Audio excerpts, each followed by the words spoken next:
उत्तर भारत के एक छोटे से पहाड़ी गांव में एक बहुत ही अनुभवी और सम्मानित वैद्य रहते थे। नाम था विद्यानंद। उम्र 82 वर्ष, लंबी सफेद दाढ़ी और आंखों में गजब की चमक। गांव में उन्हें बाबा वैद्य कहा जाता था। उन्होंने कभी मेडिकल कॉलेज नहीं देखा, लेकिन उनकी औषधियां और ज्ञान ने कई बार डॉक्टरों को भी चौंका दिया था।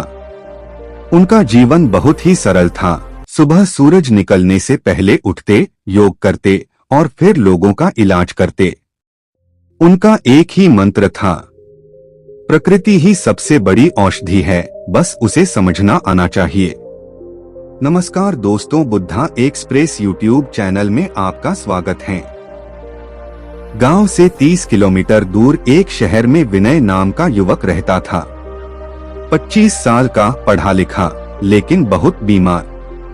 उसे अनिद्रा, पाचन की समस्या और बहुत ज्यादा थकान रहती थी। डॉक्टरों ने कहा स्ट्रेस है, सप्लीमेंट्स लो, जिम जाओ, लेकिन फायदा कुछ नहीं। विनय की दादी ने एक दिन कहा, बेटा, हमारे गांव में एक वैद्य बाबा हैं, एक बार उनसे मिल ले। थोड़ा अनमना होकर लेकिन हारकर विनय चल पड़ा। पहली मुलाकात, लौंग की कहानी शुरू। विनय जब बाबा वैद्य से मिला तो पहली नजर में ही हैरान हो गया। एक बहुत शांत सा वातावरण, आयुर्वेद की किताबें, सूखे फूल और जड़ी बूटियां। बाबा मुस्कराए और बोले, बेटा, तुम बीमार नहीं हो, तुम्हारा जीवन बीमार हो गया है। विनय चौंका, जीवन बीमार? बाबा बोले, शरीर तो सिर्फ संकेत देता है। नींद नहीं आती, पेट खराब है, मन बेचैन है, ये सब लक्षण हैं उस बीमारी के जो तुम्हारे जीवन चक्र में असंतुलन लाया है। फिर बाबा ने उसे एक छोटी सी चीज दी, एक लौंग। इसे रात को गर्म पानी में डालकर पीना और एक काम और करना है।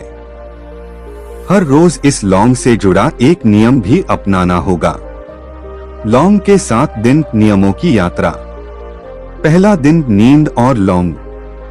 बाबा बोले, लौंग में यूजेनॉल नामक तेल होता है जो दिमाग को शांत करता है।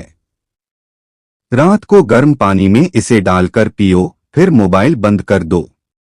विनय ने आज पहली बार बिना फोन देखे सोने की कोशिश की और गहरी नींद में सो गया। दूसरा दिन, पाचन का मंत्र। बाबा बोले, लौंग पाचन शक्ति बढ़ाता है, गैस कम करता है, लेकिन साथ में चबा कर खाना भी जरूरी है। विनय ने खाना खाने का तरीका बदला, ध्यान से, शांति से खाया। तीसरा दिन, सांसों की सफाई को साफ करता है। बाबा ने कहा, लौंग सांसों और बैक्टीरिया मारता है, लेकिन हर सांस के साथ मन भी साफ होना चाहिए। विनय ने पहली बार ध्यान लगाकर सांसों को गिनना शुरू किया। गिनती में मन शांत होता गया। चौथा दिन, क्रोध का इलाज। लौंग अग्नि के समान है, उपयोग करो तो लाभ, अधिकता हो तो हानि। क्रोध भी ऐसा ही है। आज विनय ने एक गुस्से वाली स्थिति में चुप रहना चुना। पांचवा दिन, धैर्य का दिन। लौंग धीरे धीरे असर करता है। तुम भी अपनी बीमारी के प्रति धैर्य रखो। विनय अब रोज डायरी लिखने लगा, मैं क्या महसूस कर रहा हूँ। छठा दिन, विचारों की शुद्धता। बाबा बोले, हर सुबह लौंग को देखकर एक सकारात्मक विचार सोचो, यह तुम्हारे दिन को आकार देगा। मैं ठीक हो रहा हूँ, यह वाक्य विनय का मंत्र बन गया। सातवां दिन, दान और सेवा। बाबा बोले, अब उस लौंग की एक डिब्बी लो और किसी जरूरतमंद को दो, उसे बताओ ये कैसे काम करती है। विनय ने एक गरीब रिक्शा वाले को लौंग दी और उसके फायदे बताए। परिवर्तन, लौंग से जीवन की सीख। सिर्फ 7 दिनों में विनय में जबरदस्त परिवर्तन आया। उसकी नींद सुधर गई, थकान कम हो गई और सबसे बड़ी बात, अब वह जीवन को महसूस करने लगा था। बाबा वैद्य मुस्कराए, अब लौंग तुम्हारी आदत बन गई है और आदत से जीवन बदलता है। विनय ने पूछा, बाबा, आप ये सब कैसे जानते हैं। बाबा बोले, मैं नहीं जानता बेटा, प्रकृति जानती है। मैंने बस उससे बात करना सीखा है। अंतिम मोड़, वैद्य की विदाई। कुछ महीनों बाद विनय फिर गांव आया, परंतु उसे सुनने को मिला बाबा वैद्य अब इस दुनिया में नहीं हैं। उन्होंने कुछ दिन पहले ही प्राण त्याग दिए थे।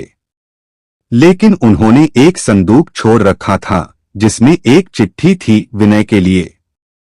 उस चिट्ठी में लिखा था, बेटा विनय, अगर तू यह पढ़ रहा है तो समझ ले कि तू अब तैयार है। अब तू लौंग की कहानी को दूसरों तक पहुंचाना। इसे सिर्फ मसाला मत समझना, यह प्रकृति की एक प्रार्थना है जो हर रात तुम्हें ठीक करती है। अब तू वैद्य नहीं, सेवक बन जा। विनय की आंखों में आंसू आ गए और उसी दिन से उसने YouTube पर चैनल शुरू किया, प्रकृति की शक्ति। पहला वीडियो था, लौंग का रहस्य, 7 दिन में बदले जीवन।